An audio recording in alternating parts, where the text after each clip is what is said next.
नमस्कार दोस्तों, चलिए शुरू करें आज का वीडियो। आज हम बात करने जा रहे हैं क्रिस्टोफर नोलन की द ओडिसी मूवी के बारे में। उस मूवी की पूरी कहानी में आप लोगों को बहुत ही सिंपल और साधारण तरीके से बताने की कोशिश करूंगा।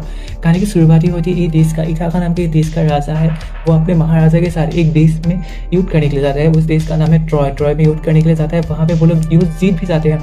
और ये कहानी है वहाँ से लौट के आने तक, वो कैसे लौट के आते हैं, लौट आ पाते भी या नहीं, और वहाँ आगे आने के लिए कितना बहुत ही मुश्किलों का सामना करना है, उसके ऊपर ये कहानी ये मूवी बेस्ड है। तो जब वहाँ पे वो जीत जाते हैं, जब जीतने के बाद वो जब लौट के आ रहे हैं तब होता है इस कहानी की शुरुआत। पहले तो वो बहुत ही आसान लगता है, वो लोग वहाँ पे जीत गए, बहुत ही खुश है, उन लोगों को उम्मीद है वो अभी घर लौट के आएंगे, अपने बीवी बच्चों से मिलेंगे। जब वो अपने 12 के साथ घर के लिए निकलते हैं तब शुरू होती है इसकी कहानी। समुद्र अपना ताकत दिखाते हैं और वहाँ से लोग अलग हो जाते हैं, क्योंकि वहाँ पे 2 टोकरियाँ थी, एक थी महाराज की टोकरी, एक थी द ओडिसी की टोकरी। क्योंकि उन लोगों के पास खाने का सामान कम था, तो ओडिसिया ने ये डिसाइड किया कि वो लोग सीधा उन लोग के पीछे नहीं जाते हुए वो अलग रास्ते से जाएंगे, जहाँ पे उन लोगों को बहुत सारे टाकू भी मिलेंगे, घूम घूम के जाएंगे, टाकू से खाना लेंगे और वहाँ से आगे चलेंगे। तो इसका प्लान ये था, और ये प्लान बहुत टाइम तक कामयाब भी हुआ, क्योंकि वो जब भी आगे जाते थे उन लोगों को कोई ना कोई टाकू मिलता है। जब उन लोगों को पहला टाकू मिला, वहाँ पे उन्होंने युद्ध करके खाना लिया, जहाँ पे युद्ध करना रहा पड़े वहाँ पे बात करके उन लोग खाना लेके आगे जा रहे थे। पर जब वो आगे जा रहे थे उन लोगों का खाना कम पड़ गया, तभी ये बहुत टाइम तक एक टाकू मिला नहीं, कोई भी आइलैंड मिला नहीं। तो पर टाइम जा रहा था, उन लोगों को लगता है पुलिस को भरोसा है कि उन लोगों को कोई ना कोई टाकू मिलेगा। तब जब मिला तो एक टाकू दिखा, वहाँ पे वो लोग गए और वहाँ पे जब उन लोग उतरे तो उन लोगों को एक भेड़ दिखा। वो भेड़ मारना चाहते थे, पर ओडिसियस ने कहा नहीं, भेड़ झुंड में रहते, तो उसके पीछे जाने लगे। उसके पीछे जाते वो पहुँच गए एक गुफा तक पहुँच। जब गुफा के अंदर गया था, वहाँ पे बहुत सारे खाने था और एक ही भेड़ था। तो वो लोग वेट किए कि वो जिसका भी वो भेड़ है वो आएगी, उसके साथ बात करके कुछ देखिए वो खाना ले जाएंगे। तो जब वहाँ पे गए, ये था ज्यूस का कानून, वो लोग ज्यूस को बहुत मानते थे, उसका कानून बहुत सही था वहाँ पे। वो जब वेट कर रहे तब जब उसके गुफा के अंदर वो आदमी आया जिसका वो भेड़ है, बहुत सारे भेड़ आए पहले। फिर जब वो आदमी पूरा गुफा कांपने लगा, वो जहाँ पे खड़े थे वो ज़मीन कांपने लगी, क्योंकि वो था बहुत बड़ा दानव। वो उसके सामने ओडिसियस की आर्मी, ओडिसियस चींटी के बराबर थे। जब वो अंदर आया वो लोग सूख गए, पर जब उन लोगों को वो दानव ने देखा तो एक एक करके उसकी सैनिकों को खाने लगे। और पर जब वो आया अंदर, उसने अपने जो गुफा का दरवाज़ा था वो उसने बहुत बड़े पत्थर से बंद कर दिया था। तो वहाँ से बाहर जाने का कोई रास्ता था ही नहीं। वो वहाँ पे बैठ के उन लोग ओडिसियस ने अपनी आर्मी के 2-3 बंदों को खाते हुए दानव को देखा और वो दानव फिर सो गया। ओडिसियस ने सोचा कि सोचा इसको मार देते, पर ऐसा नहीं किया, क्योंकि वो सामने जो पत्थर लगा हुआ था, रास्ता बंद था, वो कोई और नहीं खोल सकता, वो दानव ही उसको खोल सकता था। उन लोगों ने ये प्लान किया कि जब ये दानव बाहर निकलेगा सुबह, तब वो भेड़ों के साथ ही वो भी निकल जाएंगे। और जब वो दानव सुबह उठा फिर वो बाहर निकलने लगा, वो भेड़ों के साथ आधा सैनिक की टोकरी निकल गई, ओडिसियस भी निकल गया, पर निकलते वो पीछे जो साथी सूझ गए उनके लिए वो वापस अंदर आ गया। फिर उन लोगों ने योजना बनाया कि वो दानव को मार देंगे, क्योंकि वो ऐसे नहीं जा सकते। उसने और एक प्लान भी बनाया था कि वो गुफा का पूरा रास्ता बंद ना कर पाए, ऐसा कुछ मतलब लकड़ी हो या ऐसा कुछ पत्थर वहाँ पे रखेंगे। तब वो रखने के लिए गए भी, तब भी उन लोगों को रखने दिया नहीं। वो कुछ और अपने ही दोस्तों को मरते हुए अपने आंखों के सामने देखे, तो उन लोगों ने बगावत या बदले की जुनून में जब वो दानव सो गया अटको, उन लोगों को उसको कुछ खा के, तो उसके आंखों में अपनी बहुत बड़ी लकड़ी जो आग में जला के उसके आँख में एक ही आँख था उसके अंदर डाल दिया। वो तब पता चला वो दानव असल में था क्या। वो दानव जब अपने बहुत दर्द के साथ वो अपनी ही लैंग्वेज में, रोमन लैंग्वेज में कुछ कहने लगा, तब उन लोगों को पता चला कि वो था पोसेइडन का एक बेटा। वो उन लोगों ने कहा वो एक राक्षस, उन लोगों का राक्षस था, वो बात नहीं कर रहा था, इसलिए लगा वो बहुत बड़ा राक्षस, वो पोसेइडन का बेटा था। पोसेइडन कौन था? पोसेइडन था समंदर का भगवान। तो उन लोगों ने कुछ समुद्र के भगवान को नाराज कर दिया। वो लोग किसी ऐसे तैसे बस के वहाँ से निकल आए, पर वो उन लोगों को समुद्र के भगवान का श्राप लग गया। समुद्र के भगवान ने अपनी ताकत दिखाई, वो लोग कहीं पहुँच नहीं पा रहे थे, कहीं जा नहीं पा रहे, पूरा समुद्र उनका दुश्मन बन गया था। फिर जैसे जैसे वो लोग आगे जा रहे थे, जैसे वो आगे जा रहे थे उनके सामने बहुत सारी तकलीफें आ रही थी। उन लोगों का बहुत सारे सैनिक मर गए थे, और इसकी वजह वो लोग ओडिसियस को मानते थे कि वो सैनिक अभी ओडिसियस से सहमत नहीं थे। तो धीरे धीरे जब आगे बढ़े थे वो लोग और एक अनजान डाकू पर पहुँच गए, जहाँ पे वो लोग जाते हैं उन लोगों को लगता है कि वो वहाँ पे भी बच नहीं पाएंगे। वहाँ पे वो लोग सिर्फ एक बच्चे से मिलते हैं, वो बच्चा ही वो ओडिसियस के आर्मी के बराबर थे, इतना छोटा बच्चा पर उन लोगों के बराबर थे। तो तब जब वो बच्चे के पास कोई लोग खाना मांगते, पर बच्चा वो चिल्लाने लगे, चिल्ला के भाग जा रहे। जब भाग जा रहे तब देखते हैं ओडिसियस के आर्मी की एक आदमी से 2 गुना 3 3 गुना बड़ा वहाँ पे एक सैनिक थे जो उन लोगों को घेर लिए थे। उन लोगों के वहाँ पे फिर से युद्ध हो गया, उन लोगों को खाना नहीं मिला, फिर से युद्ध हुआ और उन लोगों को फिर से मारने लगे। मारते मारते कुछ ही लोग बच सके और फिर वहाँ से जो सैनिक की टुकड़ी बची निकली वो पहले जब पहुँची थी उससे आधी टुकड़ी से बच के निकल पाई। वो फिर से वहाँ से कुछ भी खाने को नहीं मिला, वो धीरे धीरे कम होते ही जा रहे थे। ये था पोसेडियन का बदला, पोसेडियन के श्राप जो उन लोगों को कहीं पे पहुँच नहीं दे रहे थे और जहाँ पहुँचा रहे थे वहाँ से उन लोगों को कुछ मिल नहीं रहा था। और गए, उन लोगों को खाने को कुछ नहीं रहा। वो आगे जाते गए फिर मिला और एक टापू जहाँ पे उन लोगों को देखा कि वहाँ पे आग जल रही थी। तो पोसेडियन ने बोला, पोसेडियन नहीं ओडिसियस ने बोला कि वहाँ पे आग जल रही है, वहाँ पे खाना मिलेगा। पर वहाँ तब तक उन लोगों को ओडिसियस पे भरोसा नहीं था। उन लोगों को लग रहा है उन लोगों का दोस्त मरने के कारण ओडिसियस था। तो उन लोगों ने कहा तुम बोट पे रहो, हम जाएंगे। तब जो वहाँ पे गए, वहाँ पे एक जादूगरनी रही थी जो उन लोगों को जादूगर थे, उनको भरोसा नहीं था उन लोगों के ऊपर। सिर्फ एक औरत थी, उन लोगों ने खाने के लिए जब मांगा तो उन्होंने खाने को दिया। पर जब वो खा रहे थे इतना खा के ऐसा जादू किया कि वो लोग सूअर बन गए, सारे के सारे सैनिक सूअर बन गए। और ये बात ओडिसियस को पता चल गई। ओडिसियस वहाँ पे अकेले एक शिकार कर रहा था। जब शिकार कर रहा था उसने एक हिरन मारी, हिरन जब मर गया तो वो इंसान में बदल गया। तब ओडिसियस को पता चल गया कि वो वहाँ पे कोई मतलब ऐसा नॉर्मल कुछ लोग है नहीं, वहाँ पे एक जादूगर नहीं रहे जो लोगों को भेड़ बकरियों में बदल देते हैं। जब वो वहाँ पे पहुँचे उसको पता चल गया कि पूरी सैनिक ही जो उसके दोस्त थे वो सब सूअर बन गए। उसको भी फंसाने की कोशिश की पर उसको फंसा नहीं पाए। पर उसने अपने दिमाग के अपने समझदारी से उन लोगों को बचा के वहाँ से ले आए। और यहाँ पे एक ट्विस्ट था, उसने ओडिसियस ने जादूगर से पूछता कि वो उसको यहाँ से निकलने का रास्ता कैसे मिलेगा, क्योंकि उन लोगों को रास्ता ही नहीं मिल रहा था, वो आगे कैसे जाए। और उसने बता दिया था कि उसके दोस्त आगे नहीं जा सकते क्योंकि उन लोगों को श्राप लग सका, उन लोगों का मन अच्छा नहीं है। पर ओडिसियस को देवता बस ज्यूस बचाने की कोशिश कर रहा था, पोसेडन मारने की कोशिश कर रहा था, फिर भी ज्यूस बचाने की कोशिश कर रहा था। इसलिए सिर्फ वही बचेगा, बाकी लोग मर जाएंगे। उसको बोला कि उसको का रास्ता आगे जाके एक द्वीप में मिलेगा जो पश्चिम की तरफ है। तो वहाँ से लोग निकल गए पश्चिम की तरफ, जहाँ पे उन लोगों ने 2 बकरियों की बलि दी। तब उनके ही जो साथी मर गए थे उनका आत्मा आया, वो बलि का खून ग्रहण किया। फिर उन लोग से बात की, उसके बाद करके उसको रास्ता बताया और बताया कि उसके दोस्त मर जाएंगे क्योंकि उन लोगों के मन साफ नहीं है, पर तुम्हें बचाएगा क्योंकि तुम्हें ज्यूस बचाना चाहते हैं।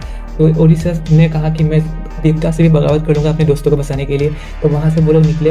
उसने कुछ नहीं बताया, उसने बताया उन लोगों ने बताया था कि अब तुम्हारी ये दोस्त सूर्यदेव ये जो खास प्राणी है जीव जंतु है उसके ताकों में जाएंगे, उसको खा लेंगे तो सूर्यदेव इनको मारेगा। पर तब बोला कि मैं उसको बचाऊंगा, मैं किसी भी तरह से उनको बचाऊंगा, मैं उनको बताऊंगा नहीं कैसे।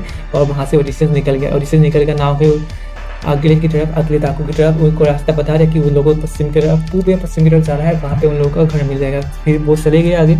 जाते जाते उन लोगों को बहुत बड़ा समुद्र में तूफान मिल गया। उस तूफान के बचने के लिए ओडिसियस ने कहा दूसरी तरफ चलते हैं ताकि वो लोग उस ताकों की तरफ ना जाए और उनके दोस्त बच जाए, वो सूर्यदेव की उस जानवर और जो उनके जानवर थे उसको खाने से। तो पर वो लोग सुने नहीं, वो ओडिसियस के बाद तब मानने वाले थे ही नहीं क्योंकि उनके मन में पहले से बैठ चुका है, उनके दोस्त ओडिसियस के डिसीजन की वजह से ही मरे हैं। तो उसकी बात सुनी नहीं, वो लोग दूसरी तरफ चले गए जहाँ पे वो ताकू था, वहाँ पे चले गए। वहाँ पे जा रहे हैं जाके जब ताकू के पास पहुँचे तभी उन लोगों को ओडिसियस ने वो सच्चाई बता दी कि वो लोग सूर्यदेव के पालतू जानवरों का जब शिकार करेंगे अपने भूख के मारे खा लेंगे तो सूर्यदेव अपने गुस्से के कारण उन लोगों को मार देंगे। पर ऐसा ये भी सच था कि वो लोग बहुत दिनों से भूखे थे और उन लोगों ने वादा किया कि वो उनको पालतू जानवरों को मारेंगे नहीं, भागे फल फूल खा के वो जिंदा रहेंगे। पर बहुत दिनों तक वो फल फूल खा के जिंदा भी रहे, बहुत दिनों का खुद को कंट्रोल भी किया। पर आखिरकार उन लोगों ने पालतू जानवरों को मार के खा लिया। और तभी जो हवा बहुत दिनों से शांत थी वो रुक नहीं रही थी, वो लोग जा नहीं पा रहे थे। तभी जब उन लोगों ने खा लिया उसी वक्त वो हवा भी थम गया और वो वहाँ से निकलने लगे। वो उन लोगों ने सोचा, उन लोगों को उम्मीद आ गई कि वो लोग वहाँ से बच के निकल सकते, पर ऐसा हुआ नहीं। वो लोग सब समुद्र में गए। तो पोसेidon और सूर्यदेव का क्रोध का सामना करना पड़ा और वहाँ से ऐसा तूफान भी आया और बिजली चमकी कि वो सारे लोग वहीं पे समुद्र में समा गए और सब लोग मर गए सिर्फ सिवाय ओडिसियस पहुंच गए एक ऐसे टापू पर। वहाँ पे सिर्फ एक औरत रहती है जो जिस औरत ने उसको बचाया, बहुत दिनों तक उसका ख्याल रखा, उसको बचा के रखा, पर उसको ये सब याद आने नहीं दिया। उसने सोचा कि वो अकेले है तो इसको अपने साथ रख लेते हैं और उसका ख्याल रखा, उसका साथ वो रहने लगी, उससे प्यार करने लगी। पर आखिरकार ओडिसियस के मन में पहले से उसकी बीवी थी और उसका बेटे के बारे में था, वो उसको पूरी तरह से भूल नहीं पाए थे। उसको जब याद आने लगे तो उस औरत ने सच्चाई बता दी और सच्चाई बता दी उसको पूरी तरह से सब याद आ गया। ओडिसियस वापस आने के लिए तैयार था, वो वापस आ रहा था, पर उसके देश में क्या चल रहा था उसको पता नहीं था। उसके देश में चल रहा था क्योंकि बहुत सालों तक उसकी खबर कोई आई नहीं है। वो ओडिसियस उनका राजा मर गया कि जिंदा है वो भी कुछ पता नहीं। उन लोगों ने इतने सालों तक कोई खबर नहीं आई तो वो मर गई, ये बहुत लोगों ने बताया कि वो मर गया, वो कहीं पे दिखा नहीं। तो वहाँ पे सिर्फ एक रानी थी, बिना राजा की एक देश सिर्फ एक रानी के भरोसे था, और उनका जो बेटा था वो अभी राजा बनने के काबिल नहीं था। वहाँ पे रानी से शादी करने के लिए बहुत सारे लोग वहाँ पे खड़े थे, उनके रानी से शादी करके रानी को पाने के लिए, उस राजगद्दी को पाने के लिए, पर कोई भी लोग ऐसे नहीं थे कि वो देश को संभाल जाए, क्योंकि वो लोग सिर्फ अपने लिए, अपने खुद के लिए वो उस देश को पाने की कोशिश कर रहे थे। उसको सिर्फ ताकत की ज़रूरत थी और उस रानी के पाने की कोशिश कर रहे थे। तो ये सब वहाँ के राजकुमार को समझ आ रहा था, पर वो कुछ कर नहीं सकते क्योंकि वो उतने काबिल हुए नहीं थे।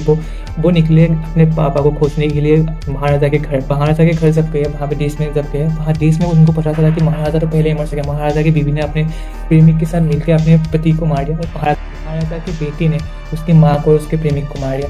पर महाराजा के जो भाई थे उसने बताया कि वहाँ पे क्या क्या हुआ, ट्रॉय में क्या हुआ। ट्रॉय में वो लोग पहले कि वो जंग जीतेंगे कि हारेंगे उनको पता है, वो अपने हौसला खो चुके थे। तभी ओडिसीज ने जो उन लोगों को एक आइडिया दिया जिसके कारण वो लोग जीत सके। ओडिसीज ने उन लोगों को एक शांति के प्रतीक के तौर पर एक बहुत बड़ा घोड़ा बनाया।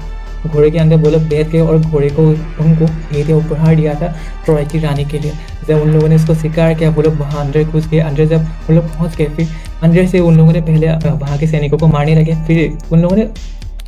फिर बाहर जो सैनिक खड़े थे उन लोगों को आगे अंदर ले आए, और वो जंग वो लोग जीत गए। वहाँ पे जो ट्रॉय की रानी थी वो ओडिसीज को बार बार अपने सपने में आकर उससे बात कर रही थी। उन लोगों ने पहले तो शांति के प्रतीक दिखा गया, उन लोगों को भेज दिया, उपहार दिया, और फिर उन लोगों का भरोसा तोड़ दिया। क्योंकि और ये भरोसा तोड़ के उन लोगों को पता था, उन लोगों ने ज़्यूस के कानून को भी तोड़ दिया है। यही से शुरू होती है वो जंग, और वो ज़्यूस का कानून का तोड़ने का वो जो कर्ज है वो ओडिसीज के मन में बैठ गया। ओडिसीज वहाँ से लौट के आया, पर उसके मन में वो था, उसने किसी का भरोसा तोड़ के वो जंग जीतने की कोशिश की, पर उन लोगों ने वो ट्रॉय शहर राख में मिला दी। पर उन लोगों ने वो भरोसा तोड़ा है, वो बेईमानी की है। और जब वो वापस लौट के आया तो पहले ही लोगों को पता चल गया था कि राजकुमार जा चुके हैं अपने पापा को ढूंढने महाराजा के पास, और यही मौका है कि राजकुमार को मार के इस सिंहासन के कोई भी किसी भी दावेदार को रखे ही ना। अगर जिंदा नहीं रहेंगे तब रानी को किसी ना किसी को जरूर सुनना पड़ेगा, क्योंकि राजकुमार भी नहीं रहेंगे तो वहाँ से राजा बनने की कोई उम्मीद ही नहीं बचेगी उसको। और तब तक ओडिसीज वापस आ चुका था। ओडिसीज को पता चल चुका है कि ओडिसीज को बेटे को मारने की वो कोशिश कर रहे हैं लोग, तो ओडिसीज वहाँ पे पहुँच गया और अपने बेटे को बचा भी लिया। आखिरकार ओडिसीज वापस आ गया अपने बेटे के साथ अपने देश इथाका में वापस आ गए। वो बेटे को अपनी पहचान बताई नहीं, और बेटे को सिर्फ इतना बताया कि वो ओडिसीज के साथ लड़ने वाला एक सिर्फ सैनिक था, और वो अपने बेटे से पूरी तरह से सब बात पूछी कि वहाँ पे क्या चल रहा है, क्या हो रहा है। तो बेटे ने अपनी सब कहानी बताई कि क्या हो रहा है वहाँ पे उसकी माँ के साथ शादी करने के लिए कितने लोग वहाँ पे खड़े हैं और उस देश को पाने के लिए। तो वो गया वहाँ पे गया एक भिखारी बन के। वहाँ पे अब सब लोग को देखा कि क्या चल रहा है वहाँ पे, ये लोग कौन है जो अपने उनके देश को बर्बाद कर रहे हैं, उसकी रानी को पाने की कोशिश कर रहे हैं।